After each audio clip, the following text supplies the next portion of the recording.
Hey guys. So last week I suddenly had this need to go through my herbs and organize them.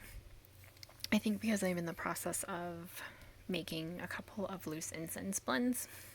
But anyway, I had all of this in a different spot and essentially moved it underneath here, which it has been underneath here before, but I keep going back and forth because I can't ever make up my mind. But what you're looking at is the cabinet that's underneath my altar. There's my ring light. So, altar cabinet. Before I had kept just some other things in here, like candles and things like that, but I decided to go back to this system and I just thought I'd show you guys. I'm not going to go through every single jar just because I think we'd be here a little bit. I don't use herbs a ton in my practice, so I don't have a large variety, but I think it's enough that it probably would just take a bit, and don't have, I just don't want to bore you guys. So right here I have just some incense that I tend to use for offerings, and so I've got some cedar and some rose, and I tend to use them for Odin and Freya. I also tend to use cedar a lot for cleansing. It's my most preferred herb to use for cleansing. And I also love to reuse candle jars. So I have some dried carnations in here from some flowers that were given to me last summer, and then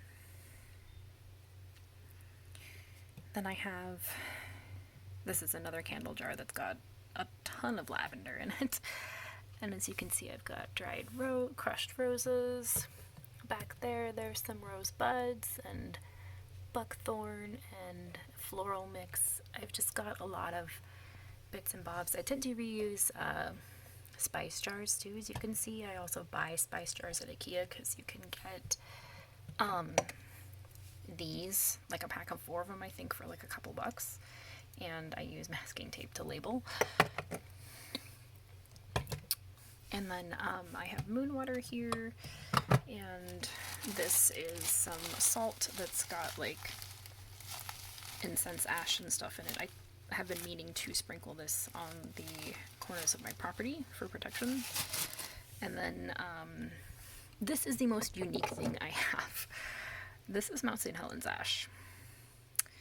And I only use a little bit of this at a time in something that I really want a good kick. But yeah, this is probably one of the coolest things I have.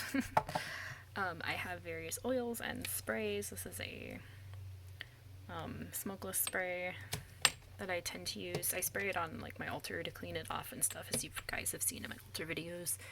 There's some Palo Santo that was gifted to me, and then I have other various oils over there. And spare bottles. In those boxes are other bottles down there. And then up here is just like bagged loose herbs. So I know where to, and those are all labeled so I know where they are and stuff.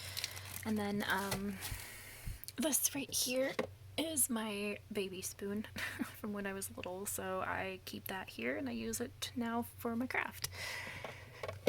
So yeah, I know this is super quick and not really in depth, but I just wanted to show you guys really quick my herbs that I've gotten here.